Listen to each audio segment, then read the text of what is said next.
Good morning. I'm excited to deliver the message today. I'm very, very humbled, and these lights are very bright. How many people, can you raise your hand if you work with me? Will you show your hands supporting? Okay. So, here's the deal. How many watched the OU game last night? Jameson? I know you didn't. And some people went, okay? And I think that I don't know if there are a lot of Christians at OU. That's a jab. I know there's a lot of OSU, but anyway. Joke, okay? Joke, Richard. But I think there were probably some people there that were pretty excited, right? That painted their bodies and just were totally all out, right, for OU. And one of the things we say at my job is that it's crazy how excited we get to go and celebrate the accomplishments of others. But sometimes in our own life, we're so reserved, right? We come to church and we're so reserved and yet this is the greatest moment for us to come and celebrate who we are and celebrate the God that we serve. So I hope you guys will get excited with me today is what I'm saying, all right? So don't hold back. Thank you. I'm really, really humbled to be able to share a word with you guys today, and a little bit nervous as well because today's message is such an important message. And I really believe that there's lives already being changed right now, today and here. And that there's going to be, that I think that all of us, if we allow God today, are going to walk out of here different people. I really honestly believe that. And because the message today is just, is one of the most important messages that Jesus ever spoke. So let me share a little bit of background with you guys. I grew up in the church. I was in church so much growing up. Sunday morning, Sunday night, Wednesday services, Friday special services, youth services. And when I wasn't at church to worship God, I was in church cleaning a church because we cleaned 2 churches growing up, right? So that happened on Mondays and sometimes on Thursdays and then again on Saturdays, right? So as much time, if spending time in a church helped you to know God or Jesus well, then I would have known him just as well as the disciples did, right? And but what I realized was that really wasn't the case. Really, I was 27 years old before I really started to know who Jesus was in my life. And for some of you, maybe you spent your whole life in the church like me. Maybe you've never even stepped foot in a church. Stepping foot in a school is about as close as we would get, right? But Jesus is so great that our knowledge of who he is continual. It's not like you wake up one day and go, oh, I know who he is, right? It's really a continual process because he's light years ahead of who we think he really is. I was watching, Jameson suggested I watch something, was the Matt Hoffman video? What's it called? Birth of Big Air, okay, right? So Matt Hoffman's a BMX biker guy, right? And one of the things that they were saying is he didn't continually get better. It's like he went from one day doing, getting like 20 feet of air to the next day just doing 40 feet of air, right? Where most people, they would just continually get better. And that's kind of really our understanding of who Jesus is it's really hard to all of a sudden one day just grasp his bigness. It's really a continual process of us seeing him work miracle after miracle and in different things in our life before we really get a true understanding, I believe, of who he is. Craig, who's here with us today, really helped mentor me in really learning who Jesus was in my life. And it's amazing that, I thought about my relationship with my dad. Me and my dad have a great relationship, and we always spoke casually, Obviously, I saw him every day. I grew up with my dad. But we didn't really have too many real deep conversations, right? Unless, of course, I needed something, right? Then it was deep. And my dad worked a lot, but Sundays was a day that I was sure to spend pretty much the whole day with my dad. And still, spending Sundays my whole life with my dad, couldn't say that I really know him like intimately, right? And for a lot of us, that's our relationship with Christ, right? He's around us. We casually speak to him on occasion. We come to church every Sunday, right? But we've never really had an intimate relationship with who Christ is in our life. And that's really what I want to get to today. For years, I rode the fence in my relationship with Christ and who he was in my life. It was like a bad relationship, right? It was on again, off again, on again, off again, right? Some of you've been in those types of relationships. You might be in one right now, right? On again, off again. And it was kind of like a diet, How many of you guys have been on a diet before? And you slip up and you eat that cookie, and then it's just all over, right? You're like, well, I already messed up, right? I might as well just keep going, and then the diet's over, right? That was my relationship with Jesus Christ, is that I would try to be good for as long as I could. I would try to follow all the rules, all the laws in the Bible that he says we should live by. And just like my kids that spend all day long being good at school, right? When they come home, they just break down, right? It's like, I've been good for as long as I could possibly be, right? And some of us, that's been our Christian walk, right? It's on again, it's off again, it's on again, it's off again, because we can only try for so long to be good, right? And then we slip up that one time, and then it's off again for months, right? Until you get that courage to go, okay, I think I can do this again, right? And I realized that really wasn't what Christ intended for us at all when he created rules in his word for us to live by. That those rules were created for us to have a guideline, to have the most awesome, unbelievable, worry-free, amazing life that we could possibly have. And that's what I began to learn that my relationship with Christ was. I want to share with you guys a little bit about what this relationship is like.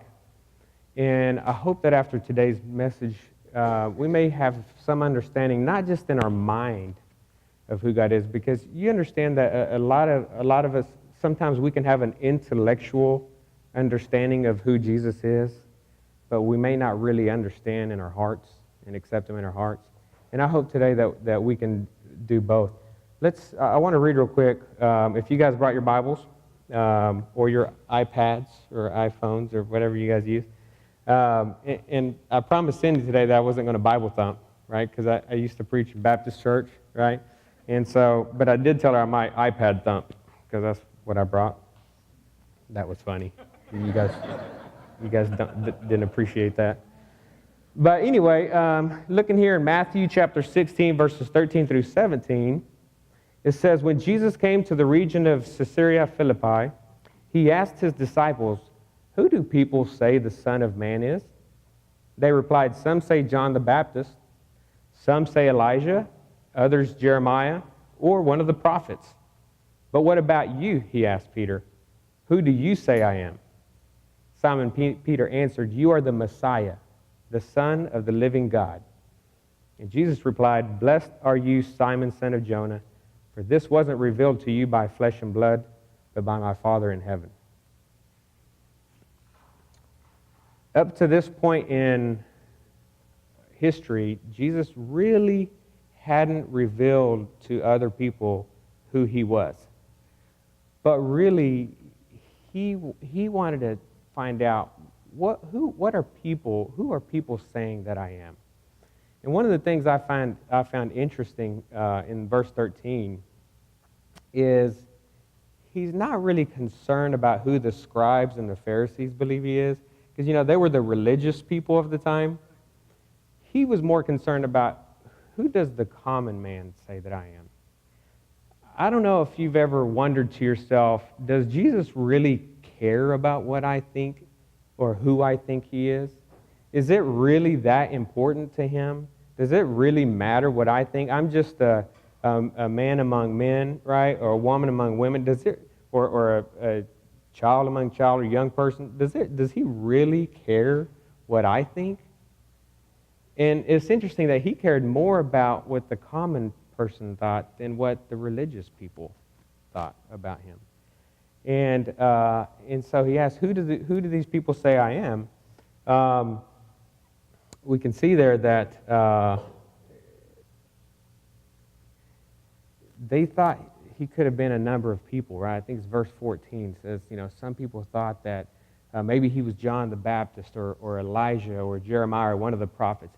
They believed that maybe Jesus was one of the historical greats, one of the prophets that had risen from the dead. That was a really common thing back then. In fact, they really believed that if you were a prophet, then you were one of the first to be raised again. And so that's why some thought, well, maybe he's John the Baptist, right? Maybe he's Elijah or one of the prophets. And really, them believing that he was one of those prophets was really saying something high about who they thought he was, right? They really thought, man, Jesus is someone special, right? Now, understand, these people have followed Jesus, right? They follow him. They watch him perform miracles. And their opinion of him was really high, right? To consider him maybe John the Baptist or Elijah. Elijah was a man that worked miracles, right?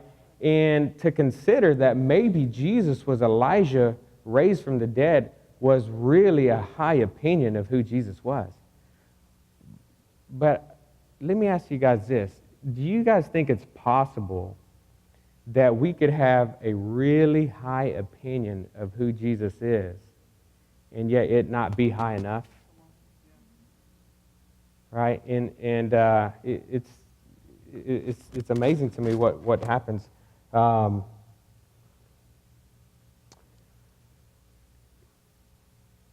opinion of him really could be that he's the greatest man that's ever walked the earth. And maybe you say, well, I really believe highly of who Jesus is. I believe he was one of the greatest men to ever walk the earth. But is that opinion really high enough of who he is? And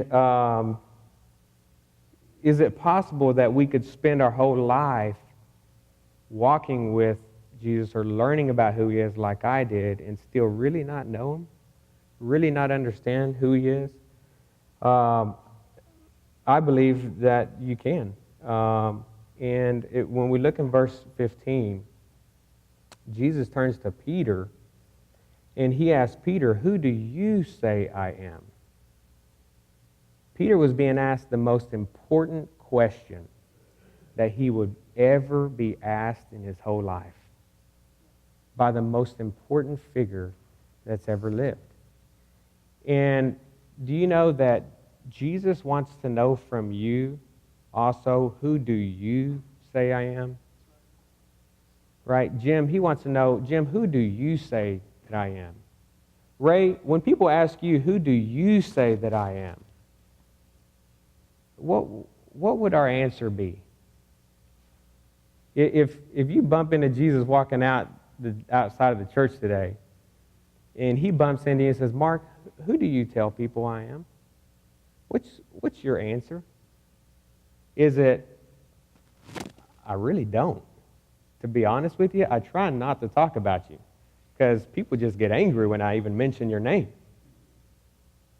Or maybe you say, well, you and me, we're weekend buddies.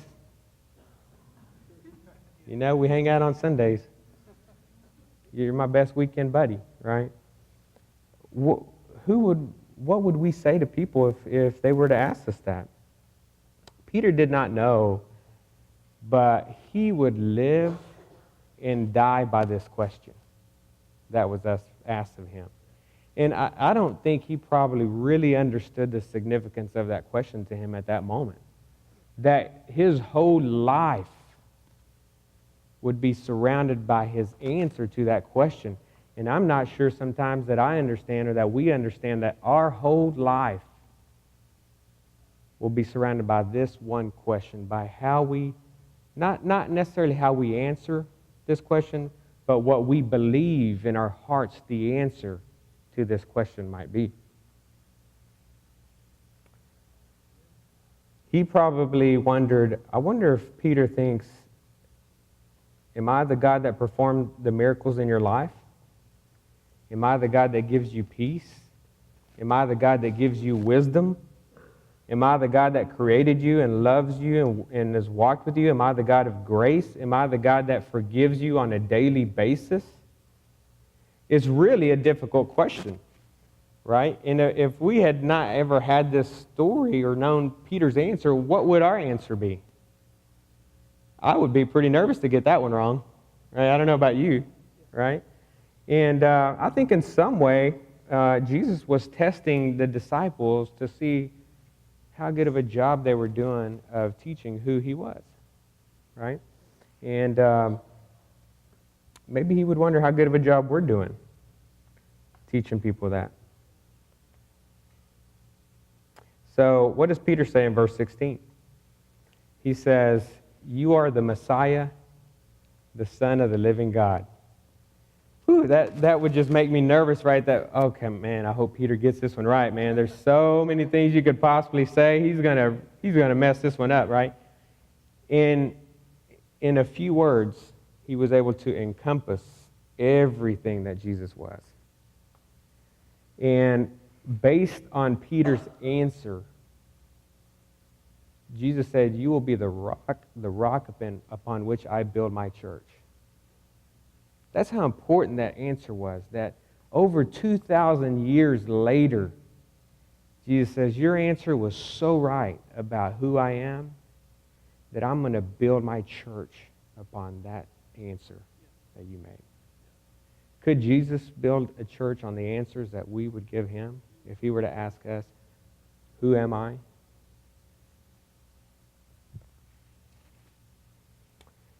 In verse 17, we see that Jesus doesn't deny that Peter was right. He confirmed that Peter was right? He said, "Blessed are you, Simon, son of Jonah, for this wasn't revealed to you by man, by flesh and blood, but by my Father." Blessed are you. Did Jesus say, "Yes, you are right, I am the Messiah"? He did, didn't he? He confirmed that his answer was right. Maybe Peter noticed that there was a little bit of a hint to the answer in the question of, who do you say I am? Because I am is the answer. For those of you guys that remember the story of the burning bush, right, in the Old Testament, when Moses saw the burning bush, and there was a question of, who is this? Who is this voice coming from this burning bush? And what did God answer?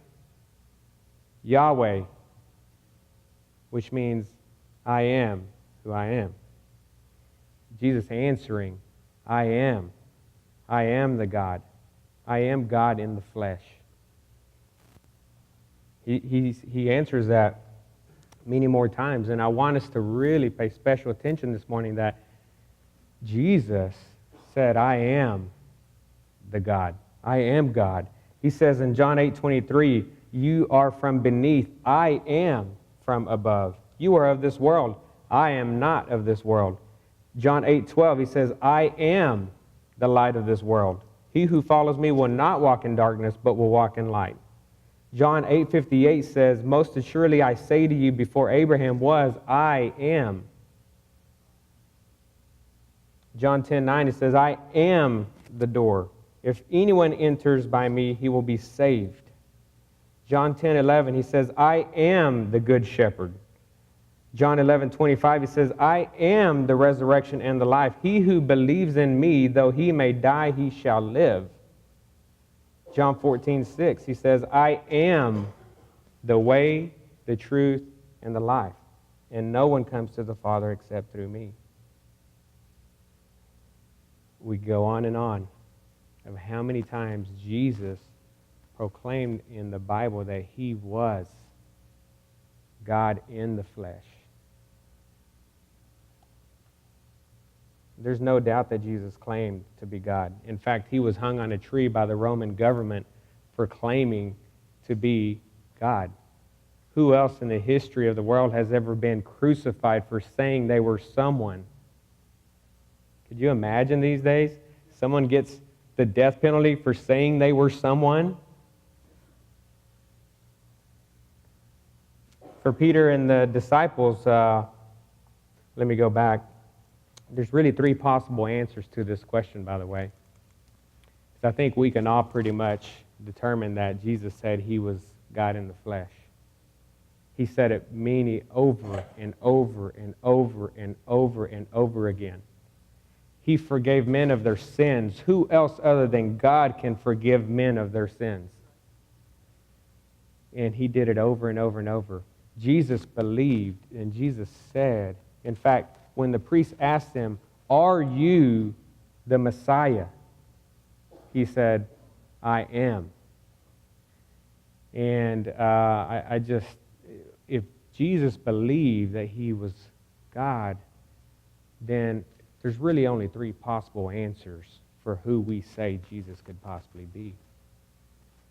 Josh McDowell points this out in his book, More Than a Carpenter. He says, either he is Lord, either he is who he said he was, or he's a liar for saying that he was somebody he wasn't. Or he's crazy. He's a lunatic.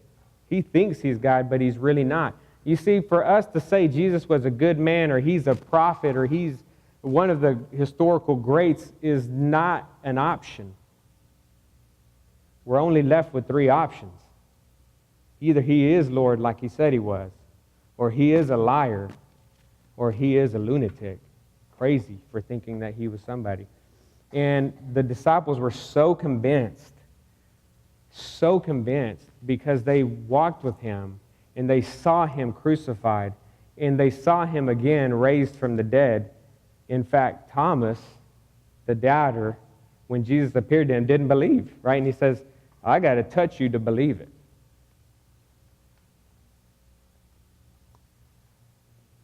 Thomas later believed so much that Jesus was God. You see, people have died for a lie. But nobody's ever died knowing it was a lie. And if anybody was going to know that Jesus did not die on the cross, did not resurrect on that third day, it would have been those 11 apostles, those 12 apostles, and 13. But 11 of them were so convinced that Jesus was God in the flesh that they were willing to die for it. Right? That wasn't the last time Peter would ever be asked, "Who is Jesus?" He was asked right before he was crucified for his belief. And you know what he answered? He answered right. He said, "You are Lord."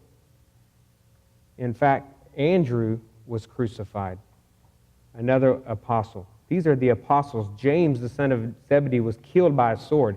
He was asked right before he was crucified, "This is your chance to say that Jesus is not Lord." And he said, "Jesus is Lord." Thomas was killed by a spear. Thomas said, "I touched him. I know he resurrected, and I'm so convinced of him, I'm willing to give my life for it." Philip was crucified. Bartholomew was crucified. Matthew was killed by a sword. James was crucified. Thaddeus was killed by arrows. Simon the Zealot was crucified because they were so convinced that Jesus was God in the flesh. Let me just take a minute. I'm a little bit over time, but let me take a minute and tell you why I believe, not intellectually, but in my heart, that Jesus is God in the flesh. And it has to do with all the miracles that he's done in my life. About 7 years ago, Sarah and I were remodeling our office. Really tight on cash. And I was thinking, man, should we do this? Should we not? Is this? And I felt like God was saying, "Hey, do it. I got your back." And a man walks up to us in Lowe's and says, "Please don't think this weird, but I really feel like God's telling me to give you this money." And it was the exact amount of money that the materials cost us. A few years back, Sarah and I booked a trip to Mexico. And we had money when we booked it. We just didn't have money once the trip rolled around, right? We found money 4 separate times on that trip. Found money. How many of you have ever found money once in your life? We had a taxi cab driver that drove us 45 minutes. And at the end of the trip, he said, I don't know why, but I really feel like I'm not supposed to charge you. Hello. Where's my people from work? Come on. One Christmas, right before Christmas, we forgot that we threw out our old Christmas tree. And we were broke as could be. We didn't have money for a new Christmas tree, and our kids were going to be just devastated, right? Because that's a really big tradition. And I came down from the attic after remembering that I threw the Christmas tree away the year before. And I just thought Sarah's going to be like, this is not going to be good, right? And, but you know what? We prayed. We just said, God is great. Jesus is going to take care of everything. And my father-in-law, who's here to testify, and we didn't rehearse this before, showed up an hour later with the Christmas tree. And he said, is this yours? I found it in my garage. It's an extra. Hello? Our whole church prayed for Sarah, for David, Sarah's brother, when he got spinal meningitis. And the doctor said he's not going to make it. All his organs are shutting down. And Jesus Christ saved his life. Several years ago, we gave away a car on complete faith. It's a good car, and we needed a car. Car's a little bit important, right? But we gave it in faith.